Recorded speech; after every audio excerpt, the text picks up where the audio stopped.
You walk into the kitchen and see a bunch of grown-ups looking really worried and talking about something called a government shutdown. They're using big scary words and shaking their heads like something terrible is about to happen. But what does that even mean? Today, I'm going to explain what really happens when the US government shuts down like you're 5 years old. And by the end, you'll understand why adults get so worked up about it and what actually changes in your everyday life. Here's what you need to know. A government shutdown happens when Congress can't agree on a budget. So the government runs out of permission to spend money. Most government workers get sent home without pay, and lots of services stop working. National parks close, passport offices stop processing applications, and some websites go dark. But essential services like police, firefighters, and air traffic control keep on running. Your daily life mostly stays the same, but the longer it goes on, the messier things get. It's expensive, disruptive, and basically a giant political standoff that ends up costing more money than just keeping things running. Let me show you how this actually works. First, let's talk about what the government actually is. Think of the government like the world's biggest, most complicated company. The company has millions of employees, and their job is to run the entire country. Some work at national parks, making sure that the trails are safe and the bathrooms are clean. Some work at airports, checking that airplanes are safe to fly. Some work in offices, making sure your parents get their tax refunds. Others work at museums, helping kids learn about dinosaurs in space. The government does thousands of different jobs, from delivering your mail to making sure that your food is safe to eat. Now, like any company, the government needs money to pay all these employees and keep all these services running. But the government doesn't sell hamburgers or toys to make money. Instead, it gets its money from something called taxes. Taxes are like the allowance the government gets from all the grown-ups in the country. Every year, grown-ups have to give some of their money to the government so it can keep doing all those important jobs.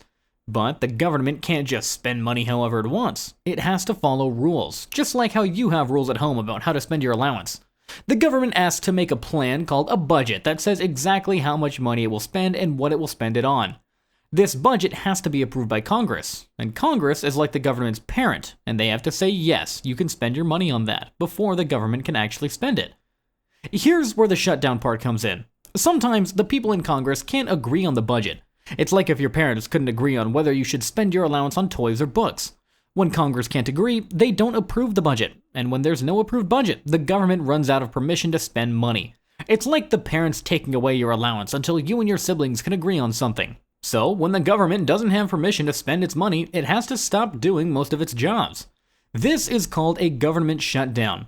It's not that the government disappears or that the country stops existing. It's more like the government company has to send most of its employees home until the budget problem gets fixed. The employees don't get fired forever, but they have to stop working until Congress figures things out. But here's an important thing to understand. Not every part of the government shuts down. Some jobs are considered so important that they have to keep going no matter what.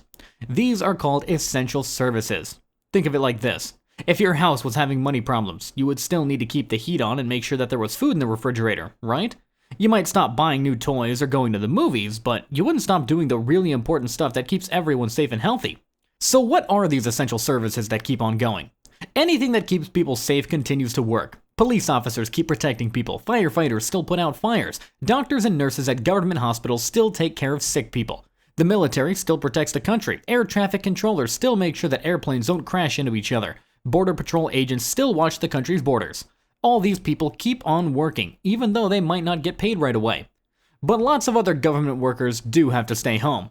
The people who work at national parks have to lock the gates and put up signs that say closed. The people who process passport applications stop working. So if your family wanted to travel to another country, you might have to wait longer to get your passport. The people who answer phones at government offices stop answering those phones. Museums run by the government close their doors. Even some websites stop getting updated. Now, you might be wondering, what about all those government workers who have to stay home? Do they just not get paid? Well, it's complicated. During the shutdown, they don't get their paychecks on time. It's like if your parents said, we'll give you your allowance eventually, but not right now. The workers usually do get paid for the time they were off work, but only after the shutdown ends and Congress approves the budget. So these workers might have to worry about paying their rent or buying groceries while they wait for their money. The essential workers, though, the ones who have to keep on working, also don't get paid on time during a shutdown. They still have to show up to work every day, but their paychecks stop coming in until the shutdown is over. Imagine having to do all of your chores but not getting your allowance until your parents finished arguing about the family budget. That would be pretty frustrating, right? So what does a government shutdown actually look like for regular families? Well, if you were planning a family trip to Yellowstone National Park, you might show up to find the gates locked and signs saying that the park is closed. If your mom needed to get a new passport for a work trip, she might find out that the passport office isn't processing applications. If your dad was expecting a tax refund, that check might be delayed. If your family gets help buying food through a program like WIC or food stamps, that help might stop coming or get delayed. But most of the things you do every day would keep happening normally. Your mail would still get delivered because the post office is separate from the regular government budget. Your school would still be open because most schools are paid by the state and local governments, not the federal government. The traffic lights would still work, the grocery stores would still be full of food, the electricity would still work, and your favorite TV shows would still be on. Most of the things that make up your normal day wouldn't change at all. However, the longer a shutdown goes on, the more problems start to pile up. It's like if you stopped cleaning your room. For the first few days, it might not seem like too big of a deal. But after a week or two, things would start getting pretty messy and uncomfortable. Government shutdowns work the same way. A short shutdown might just be inconvenient, but a long shutdown can start causing some serious problems. For example, if the shutdown goes on for weeks, some of the essential workers might start calling in sick because they're stressed out about not getting paid. Food inspectors might not be able to check that the food in the stores is safe. Scientists might have to stop important research projects. Small businesses that work with the government might not get paid for work that they've already done. Court cases might get delayed, and housing assistance might stop. The problems multiply the longer that the shutdown continues. The people who are supposed to fix this mess are the members of Congress. They're the ones who have to agree on a budget so the government can start spending money again. Usually they eventually work something out, but sometimes it does take a while. It's like when you and your siblings are fighting about what movie to watch and your parents have to step in and make a decision so everyone can just sit down and enjoy the movie. During a shutdown, there's usually a lot of pressure on Congress to fix the problem quickly. Government workers start complaining about not getting paid, families get upset about closed national parks, businesses that work with the government start losing money. The news talks about it constantly. Eventually, this pressure usually forces Congress to make a deal and pass a budget, even if it's not exactly what everyone wanted. Sometimes, Congress passes what's called a continuing resolution.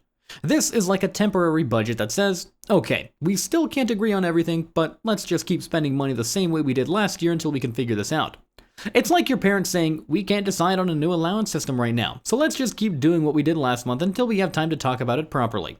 The weird thing about government shutdowns, though, is that they often end up costing more money than it would have to just keep running the country the way that it was before.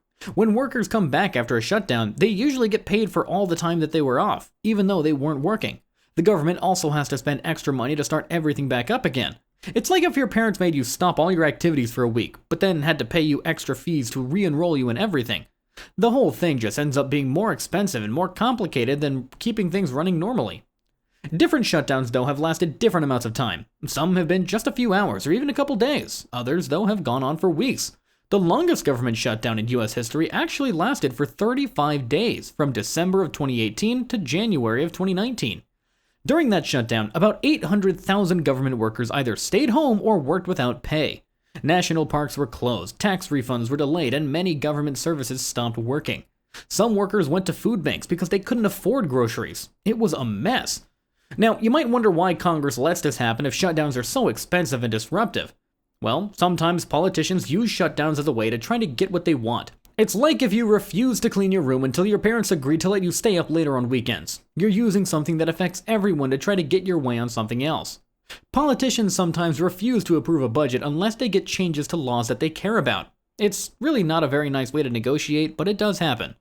The thing is, government shutdowns have become more common in recent years. They used to be really rare, but now it seems that they happen more often because the two main political parties have gotten better at using them as a weapon against each other. It's like if you and your sibling used to be able to agree on what to watch on TV, but now you fight about it every single time because you've both figured out that the other person will eventually give in. Most people, including many politicians, think that government shutdowns are a pretty dumb way to run a country. They're expensive, they're disruptive, and they don't really solve the underlying problems that caused the budget disagreement in the first place. It's like burning down your house because you can't agree on what color to paint the kitchen. The problem is, once politicians start using shutdowns as a tool, it's hard to stop because nobody wants to be the first one to give up that power. Some other countries have found ways to avoid this problem, though. In many places, if the legislature can't agree on a budget, the government just keeps spending money at the same levels as the previous year until they can work something out. It's like having a rule that says if you and your siblings can't agree on what to watch, you just keep watching whatever was on before until you can make a decision. This prevents the whole system from grinding to a halt every single time there's a disagreement. So, let's recap this whole government shutdown adventure.